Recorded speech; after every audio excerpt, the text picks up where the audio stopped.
Hi everybody, Mark Hunt here with an exciting update on Taylor's Wave construction. As you can see, it's coming along nicely.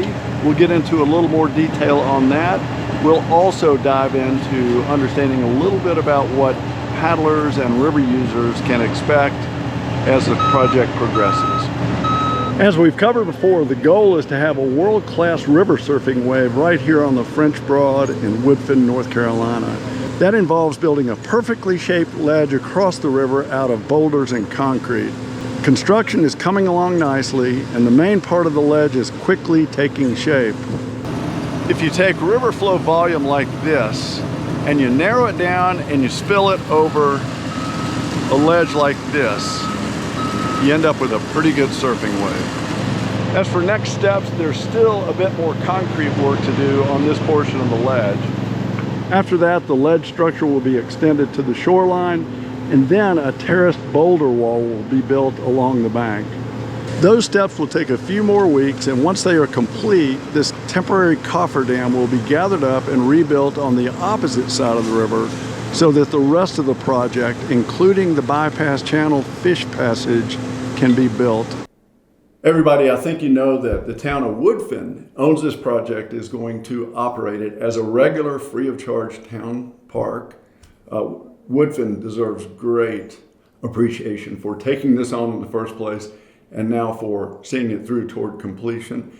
Shannon Tuck is the town manager here in Woodfin. And Shannon, how are you feeling about where things stand now and how they seem to be going? Yeah, we feel really good. It's been just really comforting and inspiring to see the momentum return to this project since Hurricane Helene. And we've been really pleased with the contractor's progress since restarting the project back in May. Great. And as we talked about a couple minutes in the video, the cofferdam will soon move to the other side of the river. That will mean water flowing through the wave channel over the ledge structure, creating the turbulent wave. For upstream users, folks coming from upstream, are normal paddle boarders, fishermen, tubers maybe, etc. What is that going to mean in terms of passage downstream? Yeah, so that's a really important question because while the first half of the structure will be complete and it'll have water flowing over it and through the wave channel, the second half of the structure will still be under construction. And that phase 2 work includes the wave bypass channel. So the wave bypass will not be available for river users just yet. So to keep everybody safe, we're asking that all folks exit the river and portage around the construction site. And to help guide people, we are going to install some markings in the river as well as post some signage prominently at our upstream park and along the river as individuals approach the construction area. So we would just like to ask everybody to please stay alert, pay attention to those markings and signage, and follow those directions closely. We just want to make sure that safety is a top priority right now. And key to all this is that the wave is designed to be very turbulent. It is very likely to flip tubes, paddleboards, fishing boats, etc. So folks, please take that seriously. Shannon, a second area of question might be, what about people that are looking forward to surfing this wave? And people are really looking forward to that, I can promise you. With water flowing over the feature, there might be some appeal about looking into that. What do we want to say to would-be surfers? Yeah. So we know there's a lot of excitement around the wave and maybe amongst some of our more experienced paddlers especially. But for now, we have to emphasize that the wave is not ready for surfing or paddling, that there could be some unknown hazards. We're going to possibly having to adjust the wave channel, so we could have construction equipment and materials in and around the channel at times. And the phase 2 work will have a new cofferdam that ties into the end of the completed portion of the structure. And where that tie-in occurs could create some hazards that even experienced paddlers should avoid. So we're asking everybody that regardless of your skill level to please be patient, to wait until the entire structure is complete, including the bypass channel, and let us test it, make sure it's working optimally, and that it is safe for public use. We promise it'll be worth the wait. Sounds great, and I agree. I think it'll be worth the wait. And what I would emphasize here, folks, the Town of Woodfin is providing incredible leadership. Our community is so lucky that this is coming around. So we've got to get together, do our best to work with the Town of Woodfin and not be in the way of the contractor or anybody else, or create concerns for law enforcement or emergency services. Yeah. That would be very disruptive. Shannon, one other area of interest might be for folks to come take a look. I mean, it's going to be, there's going to be a lot of interest in seeing what this thing looks like, because people have seen the construction and some of the concepts, but seeing it in real life is going to be interesting. What about opportunities to get a look at it? Yeah, well, we completely understand the curiosity and temptation to want to come and take a look at it. But we do want to ask people to avoid coming to the construction site to view it in person. In addition to, as I mentioned before, this is an active construction area. So in addition to those personal safety concerns, we want to minimize any disruption to the construction. We're making really good progress right now, so we want to capitalize on this good weather and keep the momentum going. So as an alternative, we would recommend that folks check out the town's website at woodfin-nc.gov. We've got regular posts there. In addition, we're posting these videos, which is a great way to kind of see the chronicling of the park's progress. And we'll continue to post until the project is complete. So, and folks can also check out the town's Facebook page. We post these videos on the Facebook page as well. So if you sign up, it'll show up in your feed, and you'll get it right away as soon as it's available. Right on, and of course I'm the one that kind of organizes these videos, and I promise I'll do my part to go out, get footage of the wave as it is formed, and it might not be perfect. Remember, there is some tuning or adjustment that is very likely to be occurring for the first several weeks or months. And the wave shape is likely to change with each of those adjustments, which is what we want. We want a little bit of adjustability. But it might also be distorted because of that cofferdam encroaching. I mean, we're literally talking about the wave sort of breaking onto the rocks at the edge of the cofferdam. Yeah. Thus the safety concern, but it also might distort how it looks a little bit. So be patient with how it looks at first, folks. It may take weeks or months to get it into its perfect form. Yeah, it's not so dissimilar that where the cofferdam connects to the wave, it's not so dissimilar than like a jetty out in the ocean. You know that those are potential hazards and you want to avoid being around them. So yeah, we just want to make sure everybody stays safe. Shannon, in terms of time frame and timeline for the build out of this project, what can we expect from here forward?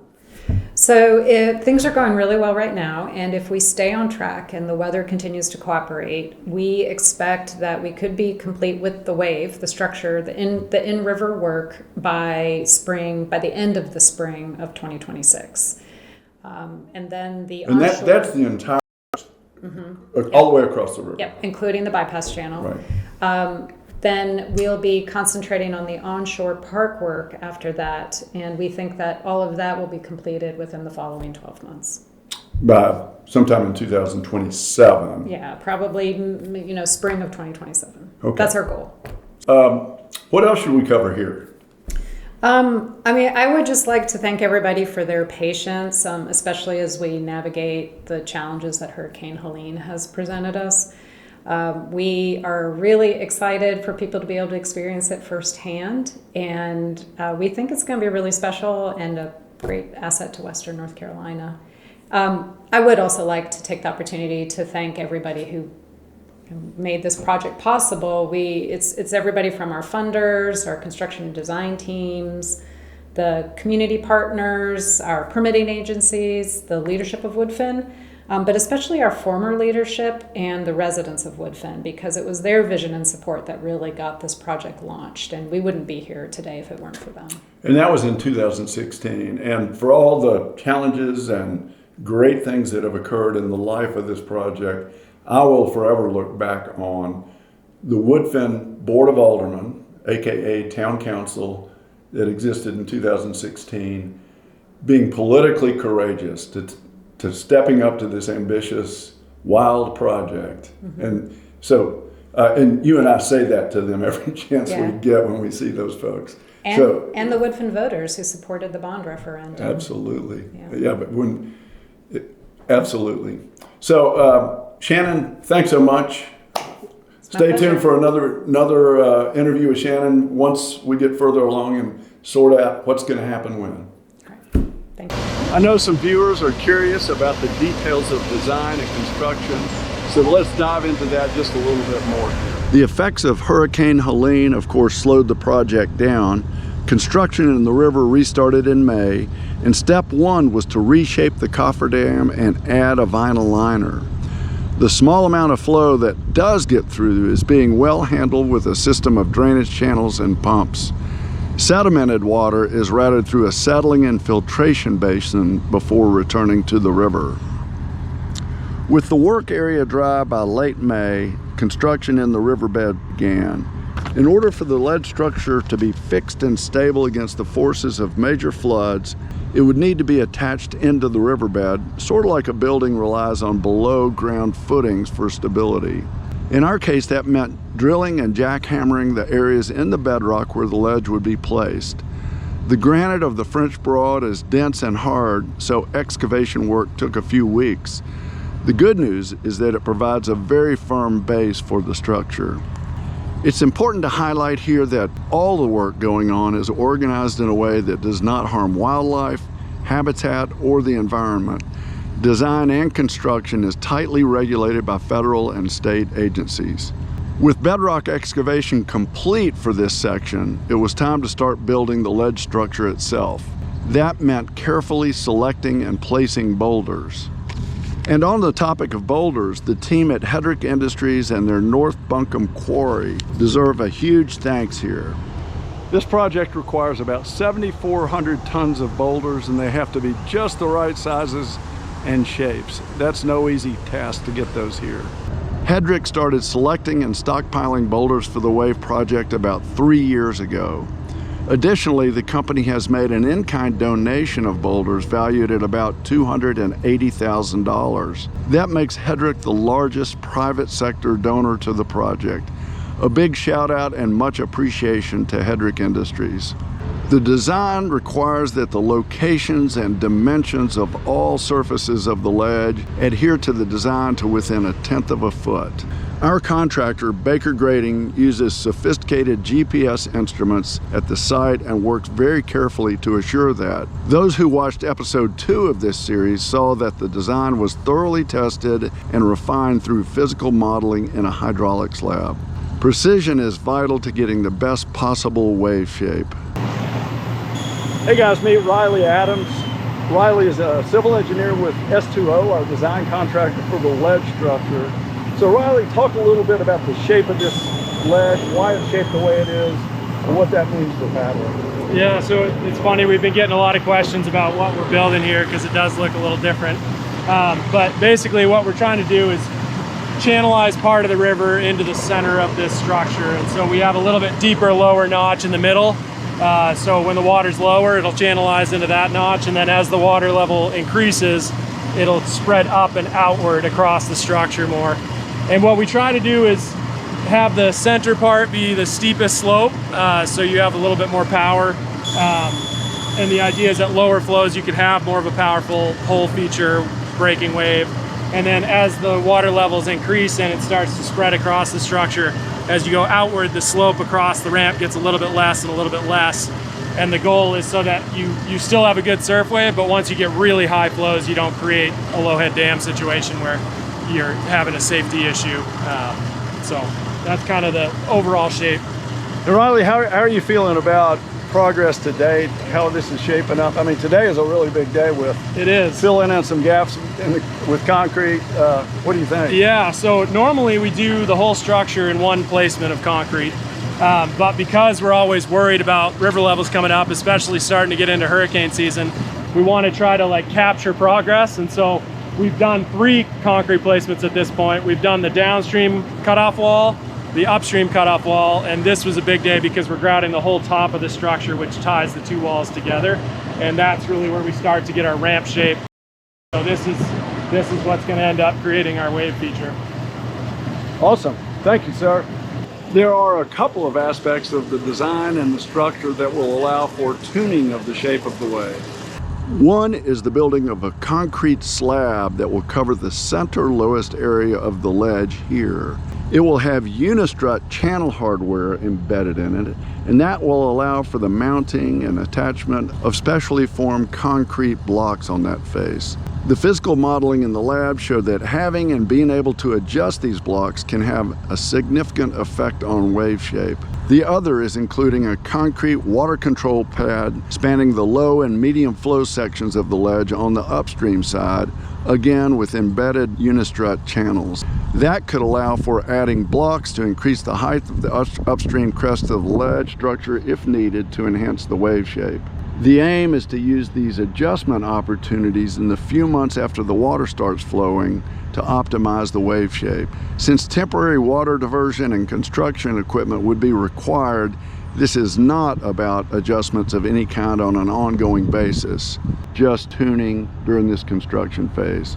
If you'd like to understand the project and its history a bit more, look up earlier episodes in the series on the YouTube channel for the Town of Woodfin. They're also posted to my personal YouTube channel. And stay tuned to track the project going forward. You'll also find updates on the Town of Woodfin's website and its Facebook page. Thanks for watching.